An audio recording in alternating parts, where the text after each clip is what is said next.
और आज के दिन आपके लिए एक और विचार है। 2024 ये जो नया वर्ष है, इसमें दो दिन बहुत महत्वपूर्ण है।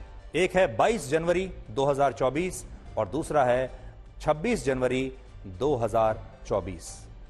26 जनवरी 1950 का दिन वो है जब भारत एक राष्ट्र के तौर पर स्थापित हुआ था, जब हमने अपना संविधान अपनाया था, या आप ये कह सकते हैं कि जब हमारा राष्ट्र सही मायनों में आजाद राष्ट्र बना था। और 22 जनवरी 2024 वो दिन है जब हमारा आजाद राष्ट्र जो हुआ था, यानी आप ये कह सकते हैं कि हमारा शरीर तो आजाद हुआ था, लेकिन हमारी आत्मा आजाद नहीं हुई थी। 22 जनवरी 2024 को भारत की आत्मा आजाद हुई। भारत की पहचान, भारत की संस्कृति, भारत की अस्मिता, भारत का स्वाभिमान वो आजाद हुआ। उस दिन हमारे प्राणों की प्रतिष्ठा हुई। तो अगर आप प्राण प्रतिष्ठा के हिसाब से भी देखें तो 26 जनवरी 1950 को हमारे देश के, हमारे राष्ट्र के प्राण प्रतिष्ठा हमारी हुई थी। एक देश के तौर पर, एक आजाद राष्ट्र के तौर पर हमारी प्राण प्रतिष्ठा हुई। और 22 जनवरी 2024 को इसी आजाद देश की में जो है आप भगवान राम की जब प्राण प्रतिष्ठा हुई, तो उससे आप ये कह सकते हैं कि वो हमारी पहचान और हमारे स्वाभिमान की प्राण प्रतिष्ठा हुई। इसलिए आज के दिन आपको एक नहीं बल्कि दो दिन याद रखने चाहिए। एक 26 जनवरी का दिन और दूसरा 22 जनवरी का दिन। एक दिन आपका शरीर आजाद हुआ और दूसरे दिन आपकी आत्मा, आपकी पहचान, आपकी संस्कृति और आपका स्वाभिमान आजाद हुआ।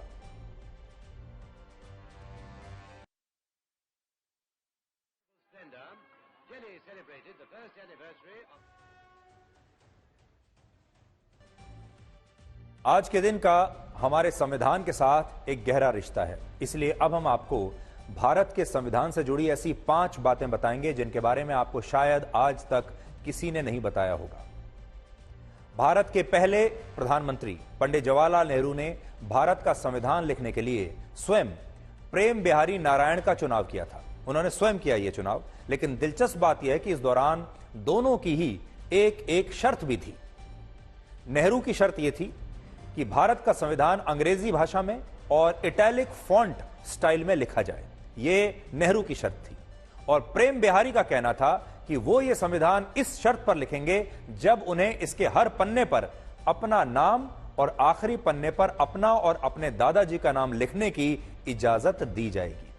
उन्होंने तब पंडित नेहरू से यह भी कहा कि उन्हें इस काम के बदले में कोई पैसा नहीं चाहिए, यह काम वो मुफ्त में करेंगे, लेकिन वो बस संविधान के हर पन्ने पर अपना नाम देखना चाहते हैं। और आज भी संविधान की जो मूल प्रति है उसके हर पन्ने पर यहां नीचे उनका नाम प्रेम लिखा हुआ है।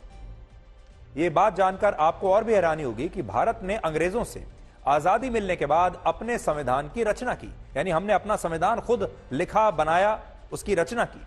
लेकिन इस संविधान की मूल प्रति अंग्रेजी भाषा में ही लिखी गई। तो सोचिए, जब हम आजाद हुए, अंग्रेजों से आजाद हुए, जब एक स्वतंत्र राष्ट्र के तौर पर हम अपना निर्माण कर रहे थे, किसी भी स्वतंत्र राष्ट्र की जो पहली चीज होती है, जो आत्मा कही जाती है, वो होता है उसका संविधान। लेकिन जब हमने अपना संविधान बनाया, उसे भी हमने अंग्रेजी में लिखा, हिंदी में नहीं लिखा, यानी उन लोगों की भाषा में लिखा जिन्होंने हमें गुलाम बनाकर रखा था। और हमारी जो आत्मा है वो कम से कम अंग्रेजी को तो नहीं समझती थी। इससे भी बड़ी बात यह है कि भारत का संविधान दुनिया का इकलौता ऐसा संविधान है जो 1-2 नहीं बल्कि 10 से ज्यादा देशों से प्रेरित है। और इन 10 देशों के नाम आज आप इस नक्शे पर देख सकते हैं। अपना संविधान बनाने से पहले हमने इन 10 देशों के संविधान को स्टडी किया, देखा कि इन 10 देशों में क्या होता है, इन्होंने अपने संविधान में क्या क्या लिखा है। और इनमें संसदीय व्यवस्था ब्रिटेन के संविधान से, मौलिक अधिकार अमेरिका के संविधान से, केंद्र सरकार को मिलने वाली आपातकालीन शक्तियां जर्मनी के संविधान से, आजादी और समानता का सिद्धांत फ्रांस के संविधान से, और राज्य से ज्यादा शक्तियां केंद्र सरकार के पास होनी चाहिए, ये विचार हमने कनाडा के संविधान से लिया। यानी ये जितने भी आइडियाज हमारे संविधान में हैं, जो हमारे विचार हैं, ये सब हमने किसी दूसरे देश के संविधान को पढ़कर लिए। यानी भारत का संविधान पश्चिमी देशों के संविधान से प्रेरित था और इसलिए भारत का संविधान आज दुनिया का सबसे बड़ा लिखित संविधान भी माना जाता है। भारत का संविधान 1,46,385 शब्दों का है, जबकि अमेरिका का संविधान 7,762 शब्दों का है, ब्रिटेन का 54,408 शब्दों का, चीन का 10,960 शब्दों का और रशिया का संविधान 12,908 शब्दों का संविधान है, जिससे आप समझ सकते हैं कि भारत का संविधान इस समय दुनिया का सबसे बड़ा संविधान है। लेकिन असल में समस्या यह हुई कि भारत का संविधान जब रचा जा रहा था तो उसमें भारत का डीएनए होना चाहिए था।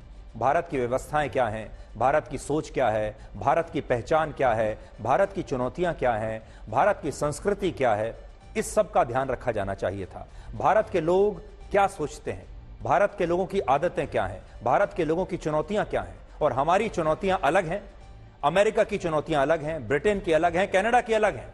यूरोप के देशों की चुनौतियां उस समय अलग थी, उनके विचार अलग थे, मानवाधिकारों के लिए उनके विचार अलग थे और हमारे यहां मानवाधिकारों की चुनौतियां अलग थी।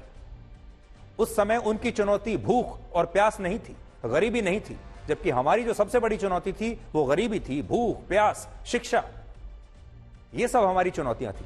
लेकिन कई बार ऐसा लगा कि संविधान जब लिखा गया तो संविधान लिखने वालों ने जो विदेशी संविधान थे, पश्चिमी देशों के जो संविधान थे, उनसे ज्यादा प्रेरणा ले ली और वो अपने देश के डीएनए को भूल गए। एक और कड़वा सच यह है कि डॉक्टर भीमराव अंबेडकर भारतीय संविधान के मुख्य वास्तुकार थे, लेकिन उन्होंने जिस संविधान की रचना की थी उस संविधान में कहीं भी भारत को धर्मनिरपेक्ष और समाजवादी देश के रूप में परिभाषित नहीं किया गया था। भारत के मूल संविधान में लिखा था कि भारत एक सॉवरेन डेमोक्रेटिक रिपब्लिक है, लेकिन वर्ष 1976 में इंदिरा गांधी ने इसमें सोशलिस्ट और सेक्युलर शब्द जोड़ दिए और इस तरह हमारा देश एक sovereign, socialist, secular, democratic Republic बना। इसके अलावा जिस दौर में भारत के संविधान में धर्मनिरपेक्ष शब्द जोड़ दिया, उस दौर में भारत के संविधान को कॉन्स्टिट्यूशन ऑफ इंडिया नहीं बल्कि कॉन्स्टिट्यूशन ऑफ इंदिरा कहा जाने लगा था। एक और कड़वा सच है कि हमारे देश के लोगों ने संविधान लागू होने के सिर्फ 1.5 वर्षों में ही डॉक्टर भीमराव अंबेडकर को भुला दिया था। यह भी कड़वा सच है। आज भीमराव अंबेडकर के नाम पर न जाने कितने नेता और कितनी पार्टियां अपनी अपनी दुकान चलाते हैं। आज भीमराव अंबेडकर को जगह जगह श्रद्धांजलि दी जाती है, उनकी प्रतिमाएं आपको देखने को मिलती हैं, लेकिन हमारे देश ने, हमारी राजनीतिक व्यवस्था ने उनके साथ क्या किया, ये शायद आप भूल चुके होंगे। वर्ष 1951 और 52 में जब भारत के पहले लोकसभा चुनाव हुए, देखिए याद रखिएगा, जब भारत का पहला लोकसभा चुनाव हुआ 1951 और 52 में, तब डॉक्टर अंबेडकर ने नेहरू की कांग्रेस पार्टी के खिलाफ एक नई पार्टी का गठन किया जिसका नाम था शेड्यूल्ड कास्ट फेडरेशन। उनकी पार्टी ने तब पहले चुनाव में 10 राज्यों की 35 सीटों पर चुनाव लड़ा, लेकिन उन्हें इन 35 में से सिर्फ 2 सीटों पर जीत मिली, जबकि 14 सीटों पर उनकी पार्टी के उम्मीदवारों की जमानत जब्त हो गई। और हैरानी की बात यह कि खुद अंबेडकर बॉम्बे लोकसभा सीट से चुनाव हार गए थे। यानी भीमराव अंबेडकर जब पहली बार इस देश में चुनाव लड़ने के लिए उतरे हमारे पहले लोकसभा चुनाव में, तो वो हार गए थे और तब तक उनकी पंडित नेहरू से खटपट हो चुकी थी। इसके अलावा पंडित जवाहरलाल नेहरू और उनकी सुपुत्री इंदिरा गांधी को उनके जीवित रहते हुए ही भारत रत्न से सम्मानित किया गया था, यह पूरा देश जानता है। नेहरू को भी भारत रत्न मिला उनके जीवित रहते हुए और इंदिरा गांधी को भी मिला, लेकिन डॉक्टर भीमराव अंबेडकर को उनकी मृत्यु के 34 वर्षों के बाद 1990 में तब भारत रत्न मिला जब देश में एक गैर कांग्रेस सरकार थी और प्रधानमंत्री वीपी सिंह थे। वीपी सिंह ने जाकर बी.आर. अंबेडकर को भारत रत्न दिया। दुख की बात आज यह है कि हमारे देश में जिन शब्दों का सबसे ज्यादा दुरुपयोग होता है उनमें संविधान शब्द सबसे ऊपर है।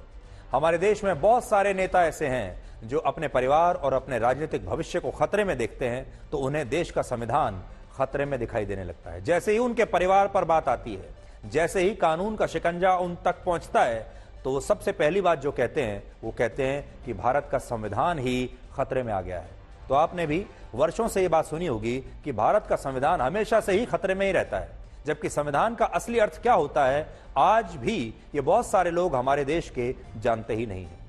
संविधान शब्द 2 शब्दों से मिलकर बना है, सम और विधान।